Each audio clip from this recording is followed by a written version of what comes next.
Hi යාළුවනේ ඉතින් ඔයාලට කොහමද? ඉතින් මේ තමයි ඇතුගල වගේම ලස්සන උඩට ගියපුවාම මුළු වටපිටාවම ලස්සනට බලා ගන්න පුළුවන් හලඹගල රජමහා විහාරය. ඉතින් යාළුවෝ හැමෝටම ආරාධනා කරනවා මේ ලස්සන වීඩියෝ එක මුල ඉඳන් අගටම බලන්න කියලා. ඉතින් යාළුවනේ අර කලින් කිව්වා වගේ අද යන්නේ හලඹගල රජමහා විහාරය බලන්න.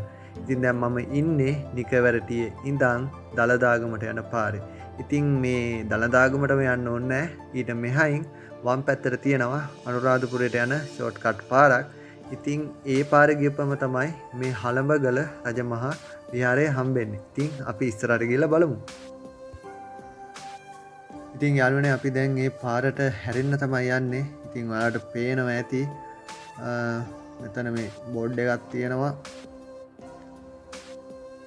ඉතින් මේ බෝඩ් එකේ තියෙනවා අනුරාධපුරයට කියලා වමට දාන්න. ඉතින් අපි ඉස්සරහින් හම්බෙන හන්දියෙන් වමට දාමු.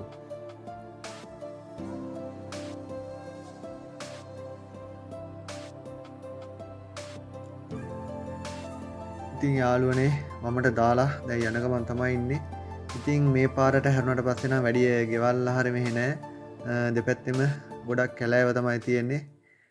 තනින් තැන වෙල්ලාවල් එහෙම තියෙනවා. ඒ වුණාට ගෙවල් නම් ගොඩක් අඩුයි.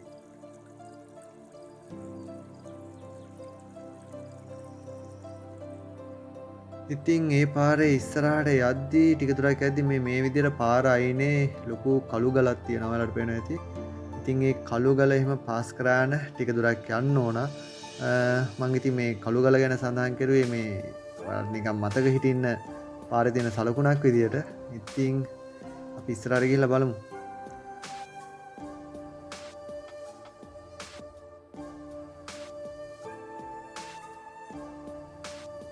ඉතින් යාළුවනේ ටික දුරක් ඉස්සරහට යද්දි මේ විදිහට පාර අයිනේ අහපව් වම් පැත්තට හැරෙන්න පාරක් තියෙනවා. එතන බෝඩ් එක ගහලා තියෙනවා හලඹගල රජමහා විහාරයට කියලා. ඉතින් මෙතන ඉඳන් හැරුණාම මීටර් 750ක් විතර තමයි තියෙන්නේ කියලා බෝඩ් එකේ සඳහන් වෙලා තියෙනවා. ඉතින් ඒ යන අතරතුර මේ ගමේ වැවෙන්දයි මේක. ඉතින් මේ වැවත් මාර ලස්සනයි. ඉතින් වැව මැද්දේ කළුගල් තියෙනවා. ඒ දර්ශනය ගොඩක් ලස්සනයි. ඉතින් මේකේ වතුර හිඳුණු කාලට නම් වැව මැද්දට යන්න පුළුවන්. ඉතින් ඔයාලට පේනවා ඇති. ඉතින් වැව මැද්දෙත් කළුගල් තමයි තියෙන්නේ. ලස්සනට දූපතක් වගේ තියෙනවා. ඉතින් යාළුවනේ අපි වැවගාවට ටිකක් වෙලා නතර වෙලා ඉඳලා ආපහු ගියා. ඉතින් වැවගාව ඉඳන් ටිකක් දුර ගියාට පස්සේ මේ විදියට මේ විහාරයට යන ප්‍රධාන දොරටුව හම්බ වෙනවා. ඉතින් අපි විහාරය ඇතුළට ගිහිල්ලා බලමු. ඉතින් ඔයාලා වාහනයක ආවත් වාහන නවත්තන්න ඉඩ පහසුකම් මේ පන්සලේ තියෙනවා. ඉතින් ඕගොල්ලන්ට පේනවා ඇති මම කලින් කිව්වා වගේ ඇතුගල වගේම ගල උඩ ඒ විදිහටම බුදු පිළිමයක් තියෙනවා. ඉතින් මේ විදිහට තමයි ඒක අපිට ඈතට බලා ගන්න පුළුවන් වෙන්නේ. ඉතින් විහාර මළුවට ඇවිල්ලා බලපුවම මේ විදිහට තමයි බලා ගන්න පුළුවන් වෙන්නේ. ඉතින් මේ විහාර මළුවට නගින්න නැතුව ඊට මෙහයින් වම් පැත්තට මේ විදිහට ක්‍රොන්කීට් කැට අල්ලපු පාරක් තියෙනවා. ඉතින් ඒ පාර දිගේ ගියපුවම තමයි අර ගල උඩ තියෙන බුදු පිළිමේ ගාවට යන්න පුළුවන් වෙන්නේ.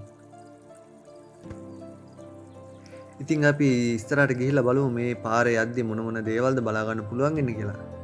ඉතින් මෙතන ඉඳන් බලපුවම මේ විදිහට තමයි පන්සලේ බෝධීන් වහන්සේ අපිට බලා ගන්න පුළුවන් වෙන්නේ. ඉතින් යාළුවනේ අපි ඉස්සරහට යමු.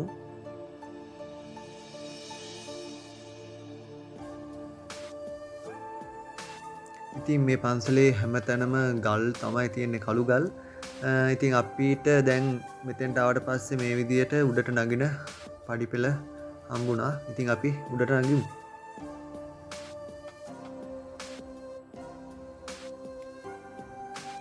යාළුවනේ ඉතින් මේ හරිය නගිද්දී නම් මාරම ලස්සනයි. ඉතින් ඔයාලටත් පේනවා ඉතින් නිකන් අර සිරීපාදේ නගිද්දිත් මේ වගේ දර්ශන අපිට බලා ගන්න පුළුවන්. ඉතින් බලන්නකො ඒ විදිහටම තමයි මට පෙනුනේ. මට දැනුණු හැඟීම ඒක තමයි. ඉතින් බලන්න මෙතෙන්ට ආපුවමත් මුළු වටපිටාවම ඉතාමත් ලස්සනට බලා ගන්න පුළුවන්. තව උඩට නගින්නෙත් නැතුව.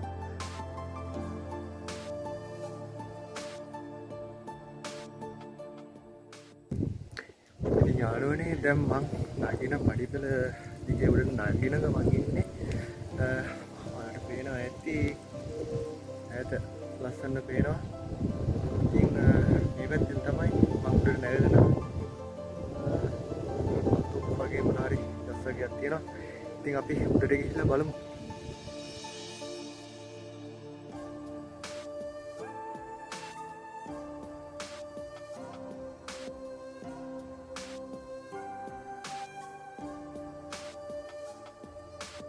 ඉතින් යාළුවනේ මෙතෙන්ට ඇවිල්ලා බලපුවා මේ විදිහට අපිට බුදු පිළිමය පේනවා පිටුපසින්. ඉතින් මේ පඩිපෙළ තියෙන්නේ බුදු පිළිමයට පිටුපසින් ගිහිල්ලා අපව ඉස්සරහට යන්න. මේ හරියට ඇවිල්ලා මෙහෙම ඈත බලපුවාම ඔයාලට පේනවා හැම තැනම කඳු පේනවා. ඉතින් ඒ වගේ නම් මම කියන්න දන්නේ නැහැ. කොහොම හරි මම බුදු පිළිමය ගාවට ආවා. අපි ඉතින් පිළිම වහන්සේ ළඟට ගිහිල්ලා බලමු.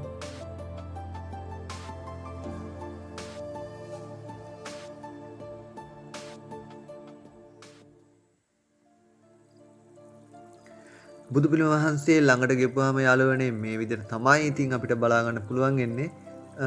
එතන ඉඳන් පල්ලෙහා බලපුවාම අපිට බලා ගන්න පුළුවන් අපි ආපු පාර එහෙම අර පල්ලෙහෙන් පේනවා වාහන නවත්තලා තියෙනවා.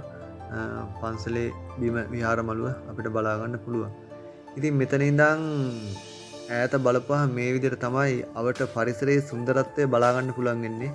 මේකත් තනිකර නිකන් view point එකක් වගේ මාර්ම ලස්සනයි. ඉතින් ඔයාලත් බලන්නකෝ ඒ ලස්සන. ඉතින් යාළුවනේ උඩ ඉඳලා අපි අහපව් පල්ලෙහාට ඇවිල්ලා විහාර මන්දිරයට තමයි ගියේ. ඉතින් මේකේ මේ විහාර මන්දිරයක් ගොඩක් ලස්සනයි. නොයෙකුත් පිළිම නෙලලා තියෙනවා, චිත්‍ර ඇඳලා තියෙනවා. ප්‍රධාන විහාර මන්දිරය ඇතුළ මේ විදිහට ලොකු සැතපෙන පිළිම වහන්සේ නමක් ඉන්නවා. ඊට දෙපැත්තෙත් පිළිම තියෙනවා. ඉතින් මේ විහාර මන්දිරයේ දෙපැත්තෙත් මේ විදිහට තව පොඩි කාමර දෙකක් මේ විදිහට පිළිම නෙලලා තියෙනවා. ඉතින් මේ තියෙන්නේ නම් ඇතුල් වෙන තැනම ප්‍රධාන දොරට උඩින් තියෙන පිළිම. ඉතින් අනිත් පැත්තේ කාමරයට ගිහුවාමත් මේ විදිහට ඊටම ලස්සන චිත්‍ර සහ පිළිම නෙලලා තියෙනවා අපිට බලා ගන්න පුළුවන්. යාළුවනේ ඉතින් මේ හලඹගල රජමහා විහාරය පිටලා තින්නේ නිකවැරටිය නගරයට ඉතාමත් ආසන්නව. ඉතින් සාමාන්‍ය නිකවැරටිය නගරයේ ඉඳලා කිලෝමීටර් 10ක් 15ක් අතර දුරකින් තමයි මේ ලස්සන විහාරස්ථානය තියෙන්නේ. ඉතින් ඕගොල්ලොත් ඊව අඩු දවසක ගිහිල්ලා ලස්සනට බලලා වැඳලා පුදලා එහෙම එන්න. ඉතින් ඒ වගේම තවත් දෙයක් මතක් කරන්න ඕන මේ තියෙන පරිසරය කවදාවත් විනාශ කරන්න එපා. ගියපු විදිහටම ඒ තැන ලස්සනට තවත් කෙනෙකුට බලන්න තියලා හපව් වෙන්න. ඉතින් මේ විදිහට තමයි මගේ හලඹගල පන්සල බලන්න ගියපු වීඩියෝ එක අවසන් වෙන්නේ.